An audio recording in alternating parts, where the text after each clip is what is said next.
Ok, donc shalom, shalom à tous les saints en Christ Jésus. Que la grâce et la paix de notre Dieu vous soient multipliées dans le nom glorieux et puissant de notre Seigneur et Sauveur de gloire Jésus-Christ de Nazareth. Nous bénissons encore l'Éternel, notre Dieu, qui nous a disposé ce temps afin que nous puissions encore nous exhorter, nous édifier sur notre très sainte foi. Aujourd'hui, nous venons encore avec un thème nouveau sur la table. Le thème que nous allons dispenser, c'est l'unité de l'esprit. Ok, l'unité de l'esprit. L'unité de l'esprit, tout ce que cela comprend. Parce qu'on parle de l'unité de l'esprit, mais dans l'unité de l'esprit, en fait, ça comprend le tout.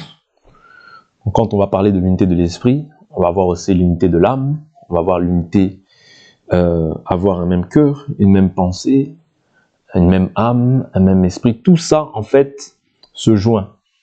Okay? C'est ce que nous allons essayer d'étudier par la grâce du Seigneur. Quand on parle de l'unité, on parle de ce qui est d'un tout. Okay? Quand on parle de l'unité, on parle de la pluralité ou bien d'un tout, mais qui regroupe simplement une seule chose. Vous voyez? Par exemple, là, dans l'unité de l'esprit, comme je dis, c'est la base. Mais l'unité de l'esprit va renfermer beaucoup de choses. Vous voyez? Va renfermer l'unité de l'âme, même l'unité dans la chair. Voilà pourquoi il est très important que nous comprenions que si une église, quand je parle d'une église ici, je ne parle pas d'un lieu, mais je parle en fait des personnes, d'un groupe de personnes, d'un groupe d'individus qui se réunissent, peu importe, qui peuvent se réunir dans une maison, dans une assemblée quelconque, ok? Parce que nous formons tous une assemblée en fait, c'est pas le lieu qui compte, c'est ce qui se pratique qui est important, ok? S'il n'y a pas l'unité de l'esprit, tout ce qu'on fera, en fait, ça ne servira absolument à rien. Voilà pourquoi la base de toute chose, c'est d'être fondé dans un même esprit. C'est l'unité de l'esprit qui va entraîner l'unité de l'âme. Et l'âme, comme elle regroupe certaines caractéristiques, c'est-à-dire la pensée, les émotions, les sentiments, la volonté, vous comprenez? Tout ça va se répercuter ou bien va influencer aussi le corps. Et ça, je prends cela dans tous les cas de figure. Même chez les païens, chez ceux qui ne connaissent pas Dieu, du moins, quand ils ne sont pas, c'est-à-dire quand ils n'ont pas une même âme, dans la chair aussi, tu verras qu'ils ne sont pas unis. Vous comprenez? D'où l'importance de comprendre que c'est tout un processus, l'unité. L'unité ne vient pas simplement comme ça, non. Oui, non. L'unité vient d'abord par l'esprit. Quand vous avez un même esprit, une même pensée, ouais, quand un même esprit, lorsque on va descendre maintenant au niveau de l'âme, vous avez les mêmes émotions, vous avez une même volonté, vous avez une même pensée. Quand on va descendre dans la chair, ces choses vont se matérialiser maintenant. En fait, la matérialisation des choses, c'est simplement ce qu'on est dans l'esprit.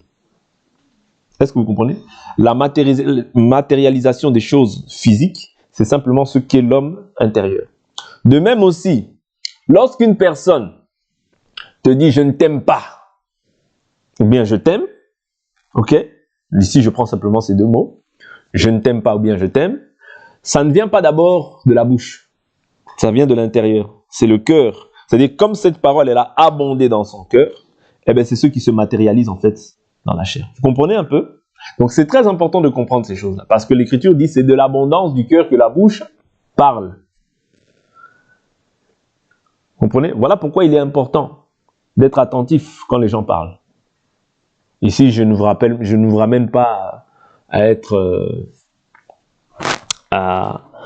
parano. Je ne vous ramène pas dans une paranoïa. Ah, il a dit ça, donc voilà. Non, je ne vous ramène pas dans ça. Mais je peux simplement vous certifier qu'au travers de la parole nous fait comprendre que c'est de l'abondance du cœur que la bouche parle. C'est-à-dire qu'il y a des propos, certains propos que des personnes peuvent tenir, qui prouvent en fait l'état de leur âme. Ok? L'état de leur âme. Donc c'est très important d'exercer aussi ce discernement-là quant à ce qui concerne aussi les frères, les sœurs, toutes ces choses-là, parce que cela, ça nous en dit long en fait sur ce qui est leur âme, okay? Ou bien dans quel état est leur âme. Je prends un exemple qui me vient à l'esprit là. On voit par exemple Simon le magicien. Oui, c'est Simon le magicien. Lorsqu'il voit Pierre commencer à imposer aux mains les gens pour qu'ils puissent recevoir le Saint-Esprit. Simon, voyant en fait que Pierre imposait les mains, parce que le Saint-Esprit était donné par l'imposition des mains des apôtres, il dit, donnez-moi aussi ce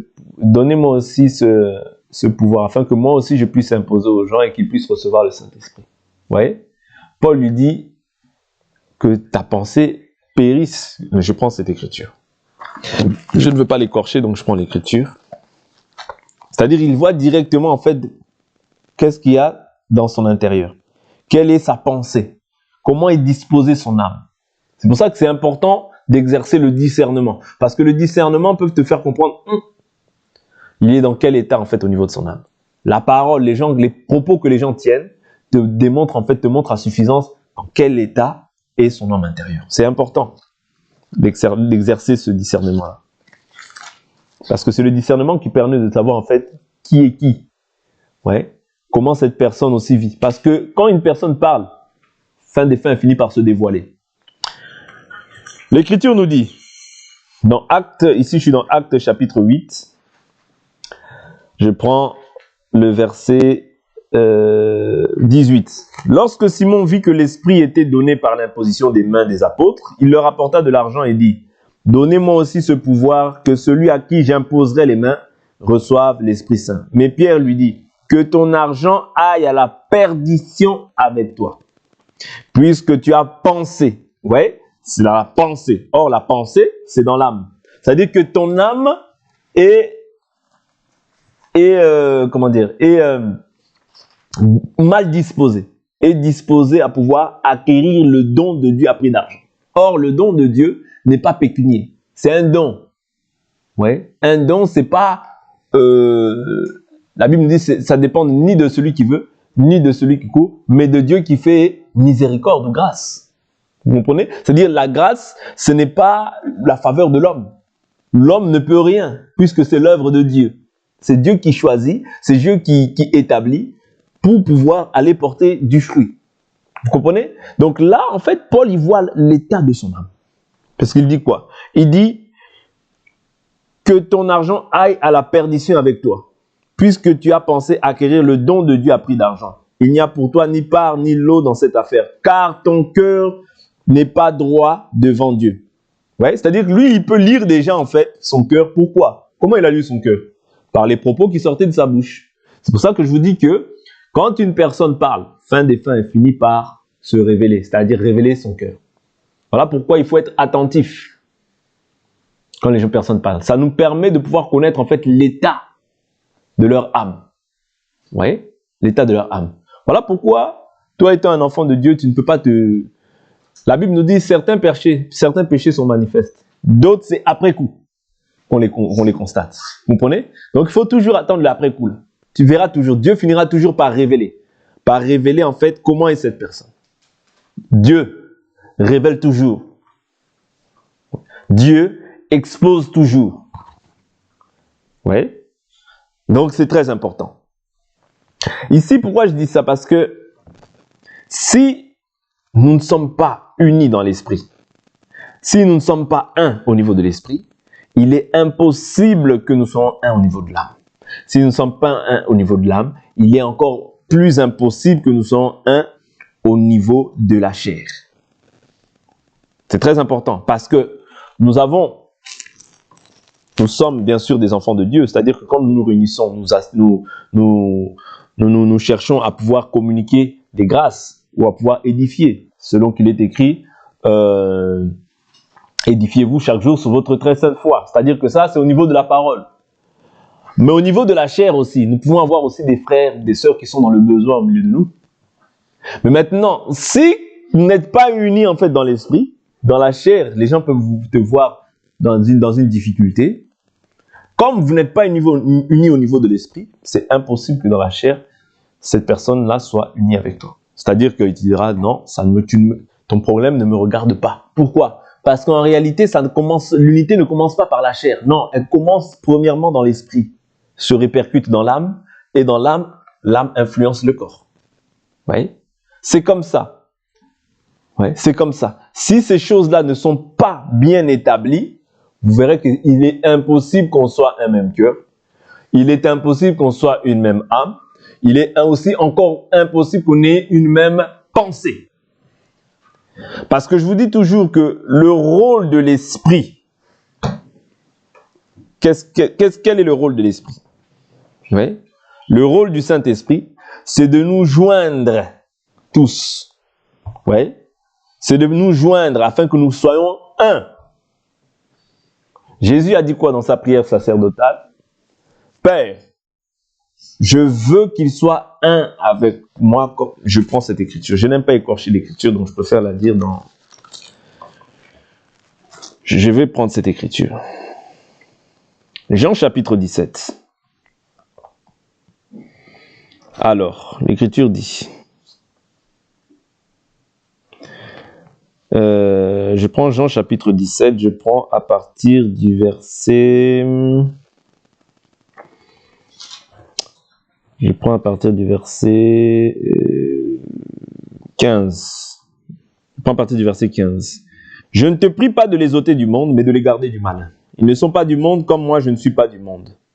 Sanctifie-les par la vérité, ta parole est la vérité. Comme tu m'as envoyé dans le monde, moi aussi je les ai envoyés dans le monde. Et moi je me sanctifie moi-même pour eux, afin qu'eux aussi soient sanctifiés dans la vérité.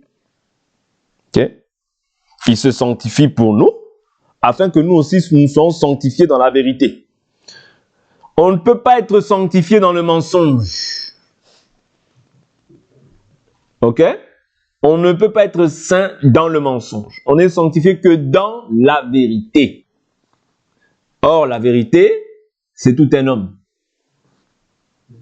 Je suis le chemin, la vérité et la vie.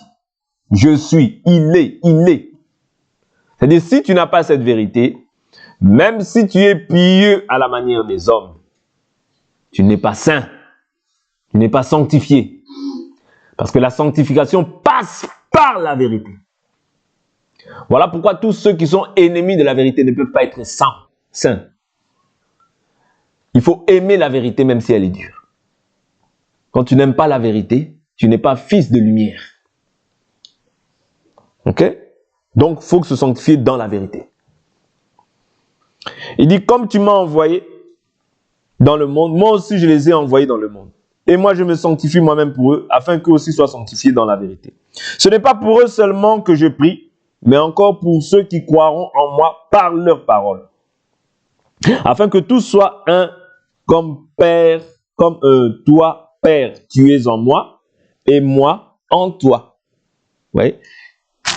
Reprenons cette écriture, verset 21. Afin que tous soient comment? Un, tous. Vous voyez ce que Dieu attend? L'unité, c'est ça. C'est-à-dire que tous soient un. Il dit, afin que tous soient un, comme toi, Père, tu es en moi et moi en toi. C'est ça, l'unité. C'est-à-dire que nous sommes un. Quand nous disons que nous sommes un, c'est quoi en réalité? Que nous sommes un dans l'esprit.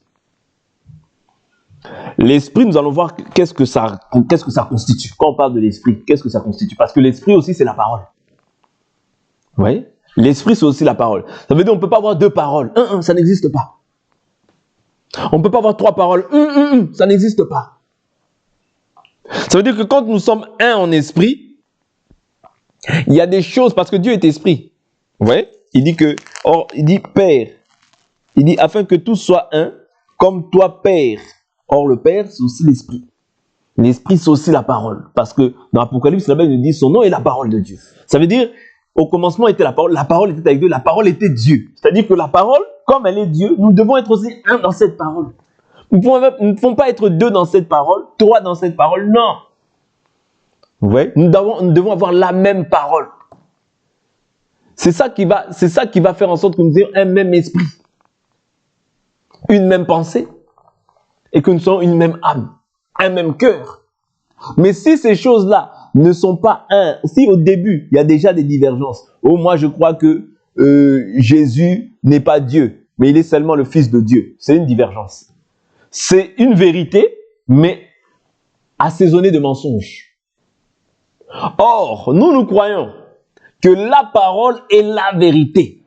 C'est-à-dire que si nous ne sommes pas un dans la vérité, ça veut dire qu'il y a déjà le iota, l'ajout, ou bien il y a déjà quelqu'un qui a retranché quelque chose, ou il y a une brèche qui a été faite, et cela voudrait dire que nous ne serons jamais un dans l'âme, jamais un dans la chair. Tu as un besoin, je te dirai non, non, non, lui il croit comme ça, lui c'est pas mon frère. Pourquoi? Parce que dans l'esprit nous ne sommes pas un. Très important. Ouais. C'est très important de comprendre que, voilà pourquoi on ne peut pas se livrer aujourd'hui à l'œcuménisme ou au syncrétisme, le mélange des religions et dire que nous prions le même Dieu. Non!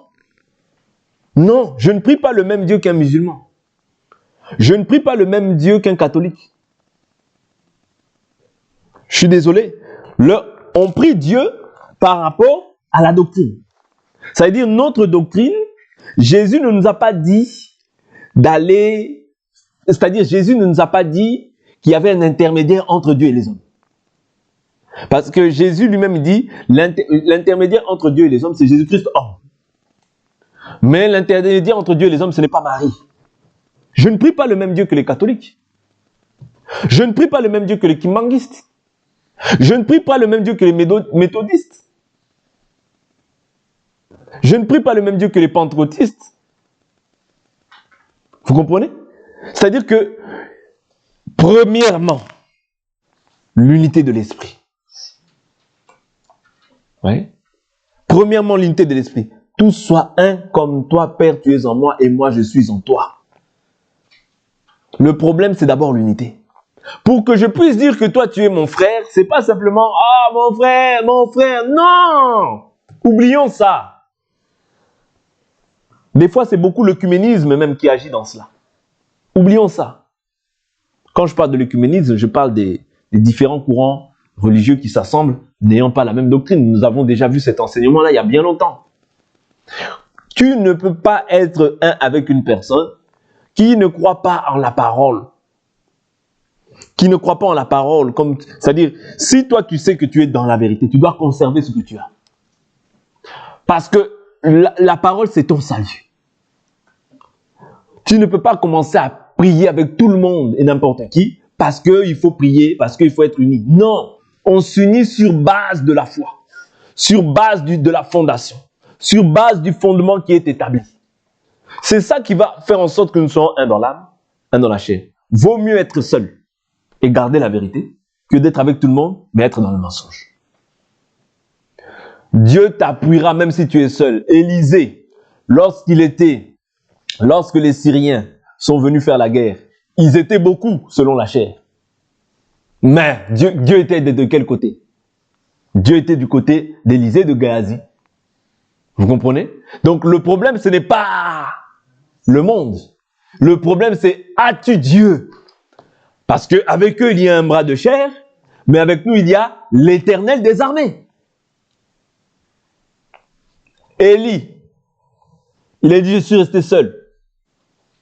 Ouais, il a dit, je suis resté seul. Mais comme Dieu lui a rappelé l'écriture. Non. J'ai encore quelques prophètes qui n'ont pas fléchi les genoux devant Baal. Vous comprenez? Donc, Dieu a toujours un reste. Mais néanmoins, lorsqu'on pouvait voir comme ça, d'une manière physique, d'une manière visible comme ça, peut-être Élie était seul.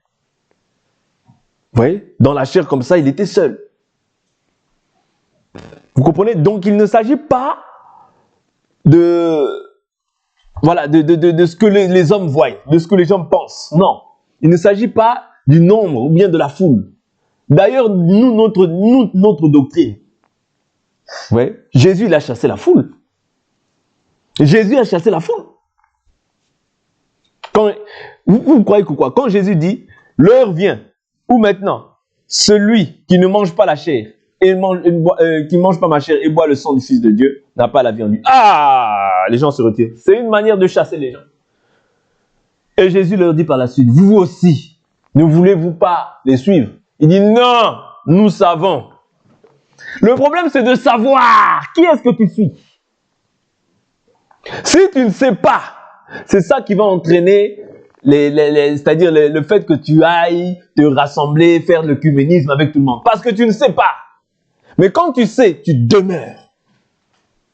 Jésus savait, connaissait le chemin qu'il devait emprunter. C'est-à-dire qu'il savait, il disait déjà, le Fils de l'homme doit venir, il doit aller à la croix, les Juifs et les chefs du peuple le persécuteront, et au 3e jour, il reviendra à la vie. Les gens ne comprenaient pas. Parce qu'ils ne savaient pas, ils ne comprenaient pas, ils n'avaient pas l'esprit pour comprendre. Ouais. Mais il arrive un temps, c'est-à-dire il y a un temps où tu ne comprends pas, mais il y a un temps où Dieu aussi t'ouvre l'esprit.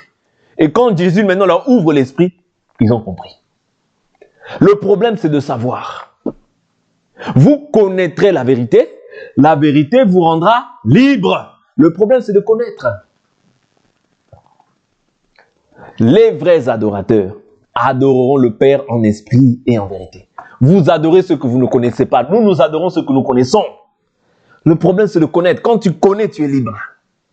La clé de ta liberté, c'est la connaissance. Parce que si tu ne sais pas, demain, Martin, il vient. Jésus est noir, tu cours. Jésus est fils de Dieu. Oui, nous disons Amen. Jésus est prophète. Oui, nous disons Amen. Mais Jésus n'est pas Dieu. Ah, tu es un faux. Tu annonces un autre évangile. Voilà pourquoi l'Écriture nous dit dans le livre de 1 Jean 4, ne mettez pas foi à tout esprit, mais éprouvez les esprits pour savoir s'ils sont de Dieu. Car plusieurs faux. Quand on voit le plusieurs là, il y a toujours les faux. Dans le plusieurs, généralement, il y a toujours le faux. Ne suivez pas la foule, ne soyez pas impressionnés. Oh non, on n'est que 2, 3, on n'est que 7. Oui! Accepte cette souffrance-là, mais n'accepte pas de te conformer. Si Dieu t'a mis là, et que Dieu est là, tu as la supériorité. Je te le dis, tu as la supériorité. Le problème, ce n'est pas ce que les gens disent. Le problème, ce n'est pas ce que les gens pensent. Le problème, ce n'est pas ce que tous peuvent dire. Le problème, c'est qu'est-ce que Dieu dit? Est-ce que Dieu est avec vous? Si Dieu est avec vous, tu vaincras. Si Dieu est avec toi, tu vaincras. Vous voyez? Ne craignez pas ce que les hommes craignent. Je suis rejeté. La solitude. C'est tu te charges de ta croix. Tu te charges de ta croix. Voilà pourquoi la Bible nous dit quoi? Si quelqu'un me sert, qui ne renonce pas à lui-même, il ne peut pas être mon disciple. Le problème, c'est d'abord, renonce à toi-même. Renonce. Vois-toi comme étant mort au monde, comme étant mort au désir du monde, comme étant quelqu'un de mort à cette vie-là, et c'est là que tu vivras avec Dieu. Tant que tu n'as pas accepté la mort au péché, tu ne peux pas vivre avec Dieu. Tu ne peux pas marcher avec Dieu, parce que Dieu ne prendra pas plaisir avec toi et tu ne seras pas un avec Dieu dans ta marche, dans ta conduite. Pourquoi? Parce que ton attitude, ton comportement est encore... tu cherches encore à ce que les gens t'aiment. Tu cherches encore à faire plaisir aux gens. Et quand tu fais plaisir aux gens, tu ne fais pas plaisir à Dieu.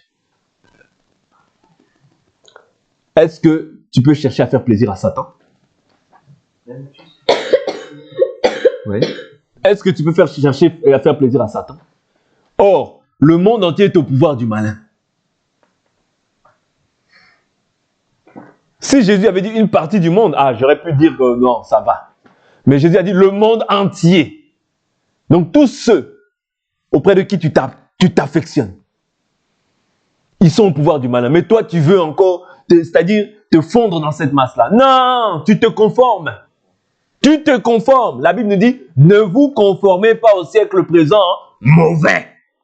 Le siècle présent dans lequel nous sommes est mauvais. Tu veux être un avec Dieu. Tu veux que Dieu soit ton Dieu. Tu veux que Dieu soit avec toi. Renonce d'abord à toi-même.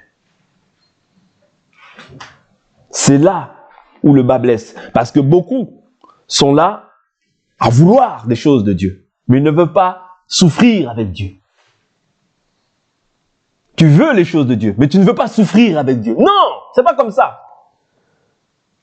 Si quelqu'un me suit, vous voyez, et qu'il aime sa mère, son père, sa femme, ses enfants, et même sa propre vie plus que moi, il n'est pas digne du royaume. Renonce à toi-même pour être un avec Dieu. Il y a une espérance qui s'attache à l'évangile que nous prêchons. Nous ne prêchons pas des fables, simplement pour faire plaisir aux gens. Ouais. Nous ne prêchons pas les fables. Aujourd'hui, les gens sont devenus des poètes dans l'évangile. Ah, il a bien prêché. Ah, il a prêché. Ah, comment il a prêché? Non! Mais la personne même qui te fait des éloges est un pécheur à outrance. Or, la Bible dit quoi? Malheur à vous, lorsque tous les hommes diront faussement de bien de vous. C'est ainsi qu'ils ont agi envers les faux prophètes. Malheur à toi. Dieu prononce un malheur à toi quand tous les hommes diront faussement du bien de toi. Plusieurs faux prophètes. Le plusieurs, là, généralement, il n'y a pas Dieu. Dieu est dans le reste. Le reste qu'on méprise, le reste qu'on néglige. Mais c'est là où Dieu est. Je ne dis pas aussi dans tous les restes, hein, attention. Hein. Observe la parole. Parce que ta boussole, ton fondement, c'est la parole. Ouais. Le reste, ok? Le reste que nous sommes, que nous formons, même si nous sommes négligés, abandonnés, méprisés des hommes, que la gloire soit rendue à Dieu. Parce que c'est ça, vous voyez, que Jésus attend de nous. Qu'est-ce qu'il a dit dans la prière sacerdotale? Il dit, ils ne sont pas du monde, comme moi aussi je ne suis pas du monde. Voilà pourquoi le monde les a haïs. Ah mais pourquoi moi même pas? Mais parce que toi tu es un cadavre. Toi tu es un cadavre. Un cadavre ça sent mauvais. Un cadavre sent mauvais. Est-ce que tu as déjà vu un cadavre qui sent bon? Si on te met un cadavre là, ici pendant 3 jours, 4 jours, est-ce que tu penses que le cadavre... Non! Tous les voisins là vont sentir que non, là-bas il y a une odeur vraiment. Pourquoi? C'est ça que nous sommes. Aux yeux du monde, nous sommes, la Bible nous dit, nous sommes une odeur de vie pour ceux qui sont destinés à la vie. C'est-à-dire que nous sommes une odeur de vie pour nous les morts. Entre nous, nous nous édifions parce que nous sommes morts. Nous sommes morts au monde parce que nous attendons en fait notre maître qui nous a fait des promesses. Entre nous, nous nous édifions. Cette puanteur-là, cette odeur-là, nous l'aimons. Nous l'aimons. L'odeur de la vie, mais qui est en abomination aux gens de ce monde. Qui est une horreur, du moins. Qui est en horreur aux gens de ce monde. Parce que eux, les actes qu'ils posent pour nous sont abominables. Abominables. Parce que comme c'est... Vous savez, quand Dieu réprime quelque chose, toi aussi réprime-le sur la terre. Ne commence pas à faire les choses qui sont contraires à Dieu. Quand Dieu dit non, toi tu dis oui, problème avec Dieu. Le païen n'a pas de problème avec Dieu. Toi tu as des problèmes avec Dieu parce que toi tu fais des choses que Dieu compte. C'est-à-dire tu fais des choses qui ne sont pas dignes d'une personne qui est censée être dans l'unité avec Dieu. Quand tu es un avec Dieu, fais les choses que Dieu te demande. C'est comme ça que tu demeureras un avec Dieu. C'est comme ça que tu demeureras un avec Dieu. Pourquoi? Prenons Jésus. Pourquoi Dieu était avec Jésus dans tout ce qu'il entreprenait? Parce qu'il faisait la volonté du Père. Mais dès lors où le péché est entré dans son corps, Dieu s'est retiré. Dieu s'est retiré. Pourquoi? Parce que Dieu est saint. Il ne peut pas demeurer là où il y a le péché. Voilà pourquoi quand toi tu fais des choses qui font que tu n'es plus en unité, dans l'unité avec Dieu, tu attristes Dieu. Quand tu fais les choses pour plaire au monde, non pas pour plaire à Dieu, tu attristes Dieu. Et je vous dis toujours que même dans l'écriture, quand vous regardez dans les écrits, lorsque les gens allaient en Égypte, ils disent quoi? Ils disent, ils descendaient en Égypte. Mais lorsqu'ils vont à Canaan, ils montèrent à Canaan. Quand tu vas dans les choses du monde, tu descends, tu régresses.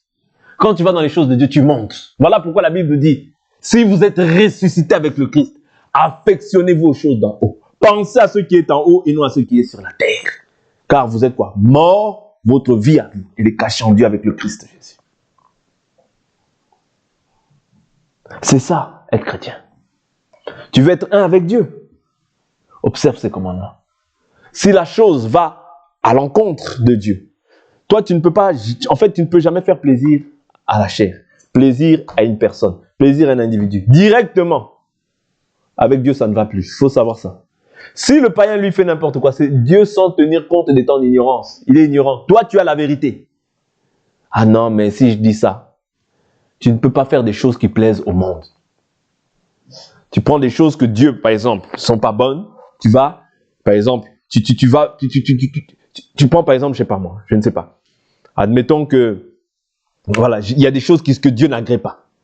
Si Dieu n'agrée pas, il n'agréera pas. Il n'agréera pas. Ça veut dire que tu peux courir, tu peux sauter. Quand Dieu n'a pas agréé quelque chose, il n'agrée pas. Il n'agrée pas. Toi, tu ne peux pas faire quelque chose qui est contraire à Dieu. Pourquoi? Parce que dès lors que tu fais quelque chose qui est contraire à Dieu pour plaire à une personne, directement, tu as un problème avec Dieu. Directement. Je prends une écriture qui me vient à l'esprit.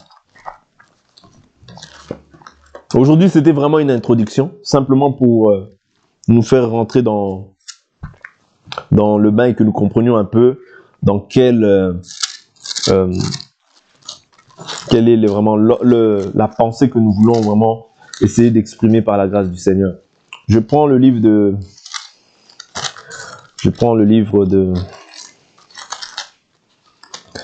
crois que c'est 2 Rois qui parle de ça. 2 Rois qui parle de ça. Je vais trouver l'écriture rapidement. Soyez patients.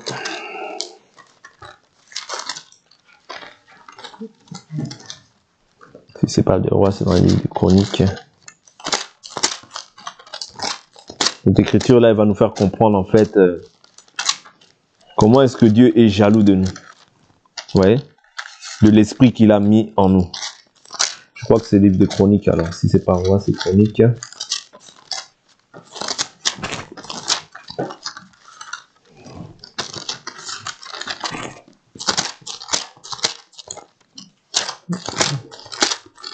Veuillez m'excuser. Voilà. 2 Chroniques, chapitre 19, verset 1. 2 Chroniques, chapitre 19, le verset 1. L'Écriture dit: Josaphat, roi de Juda, revint en paix dans sa maison à Jérusalem. Souvenez-vous que Akab l'avait consulté pour pouvoir aller en guerre contre Ramoth en Galade, qui appartenait à Israël dans le passé. Et il a dit que monteras-tu en guerre avec moi? Il a dit oui, ton peuple comme mon peuple, et mon peuple comme ton peuple. Sans pour autant consulter l'Éternel pour savoir si c'était la volonté de Dieu qu'il puisse monter avec lui, parce que Akab maintenant était devenu un roi impie. Un roi impie. Pourquoi? Parce que il s'était détourné en fait du culte de l'Éternel. C'est ainsi que nous devons comprendre que toi, étant un enfant de Dieu, même l'unité là, quelqu'un qui dit qu'il est chrétien, tu dois observer et ne pas t'allier par sentiment parce que non, tu vois, je le connais depuis longtemps. Non, tu vois, parce que voilà, ceci, cela. Non! Avant de t'allier avec quelqu'un, prie l'Éternel. Avant de faire une affaire avec qui que ce soit, prie l'Éternel. Parce que ta première unité, elle est d'abord avec Dieu. L'unité première, elle est d'abord avec Dieu. C'est pas l'homme qui va te sauver, c'est Dieu. Et toi, tu dois t'efforcer à faire la volonté de Dieu, pas la volonté de l'homme. Jamais. Jamais. Pourquoi? Parce que si Dieu dit non, toi tu dis oui, tu as un problème avec Dieu. Et l'Écriture dit, Élie, si un homme a un problème avec un homme, Dieu va intervenir. Là, on est tous d'accord. Vous voyez? Si un homme a un problème avec un homme. Mais si un homme a un problème avec Dieu, qui va intervenir? Qui va intervenir? Tous tes combats, tu vas les perdre. Tout ce que tu entreprendras va échouer. Pourquoi? Parce que tu as maintenant un problème avec l'Éternel. Tu es maintenant entre les mains de l'Éternel. Et quand tu es entre les mains de l'Éternel, c'est que la grâce. Il est terrible de tomber entre les mains du Dieu vivant. Terrible. Tombe entre les mains d'un homme, Dieu peut te délivrer. Dieu t'en délivrera. Mais tombe entre les mains de Dieu. Qui va te délivrer? Tu as un problème avec le Créateur des cieux et de la terre. C'est très dangereux. Voilà pourquoi ne prenons pas ces choses à la légère. L'unité, c'est pas avec n'importe qui. L'unité, quand tu t'associes avec quelqu'un, assure-toi que cette personne-là vraiment est intègre. Prends le temps de prier, même si tu dois prier 1 an. Si tu n'as pas de réponse de la part de Dieu, ne fais pas des choses de manière précipitée. Non, prends le temps. Dieu, tôt ou tard, finira par parler. Par te montrer quelle est cette personne, qui est cette personne, qu'est-ce qu'elle fait. Parce qu'on n'est pas là pour être dans des affinités charnelles. Nous ne sommes pas là pour pouvoir nous plaire les uns les autres. Non. Justement, c'est ça que Dieu veut crucifier en toi. Que tu apprennes à prier, à savoir ce que Dieu veut pour ta vie. Ne marche pas avec tout le monde pour marcher avec tout le monde. Ouais. Ne marche pas avec tout le monde pour marcher avec tout le monde. C'est Dieu qui suscite des frères. C'est Dieu qui ajoute à l'église ceux qui étaient sauvés. C'est Dieu. Ne fais pas les choses comme les religieux. Après, tu te rends compte que, ah non, lui était mauvais. Non. Est-ce que tu as demandé à Dieu avant de faire cette chose-là? Tout ce que tu fais, demande d'abord la volonté de Dieu. Parce que ta première unité, j'insiste sur ça, la première unité que tu formes, c'est avec Dieu. C'est ainsi qu'il dit, le Saint-Esprit vous conduira. Il n'appartient pas au Fils de l'homme de diriger ses pas sur cette terre. 2 Chroniques 19, verset 1. Josaphat, roi de Juda, revint en paix dans sa maison à Jérusalem. Jéhu, fils du voyant Anani, sortit au-devant de lui. Il dit au roi Josaphat, doit-on secourir le méchant? Pourtant, il était roi d'Israël. Mais en quoi il était devenu méchant? En faisant des choses qui étaient contraires à la volonté de Dieu. Directement, Dieu te classe parmi les méchants. Est-ce que tu comprends? Voilà pourquoi quand tu empruntes les voies du méchant, la Bible nous dit, je vous donne souvent une écriture, je crois, c'est Proverbe chapitre 27.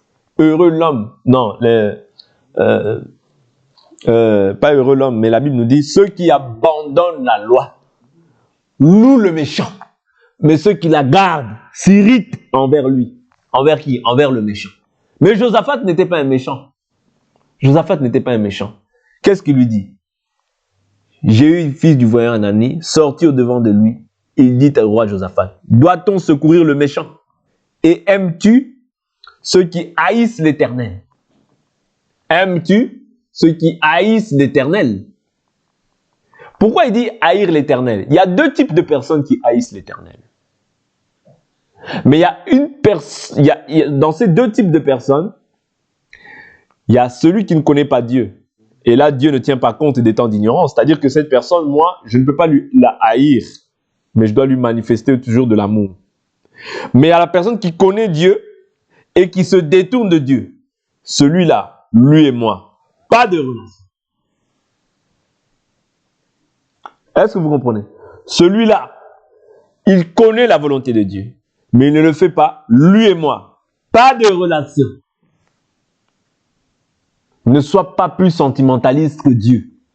Le sentiment, c'est ça qui a tué Élie le sacrificateur. Tes fils font n'importe quoi, tu ne les reprends pas. Tes fils font n'importe quoi, tu les livres au diable. Tes fils, ils font n'importe quoi, tu les livres au diable.